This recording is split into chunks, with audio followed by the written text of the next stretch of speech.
Satu pertanyaan kepada anda semua, penonton yang berada di Dewan dan tuan-tuan yang berada di rumah.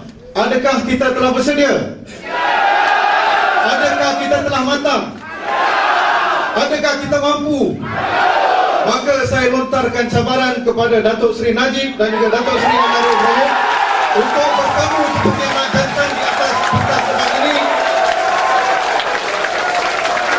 Sinar harian menjadi penganjurnya, Astro Awani bernama 24, TV3 dan saya menjadi moderatornya.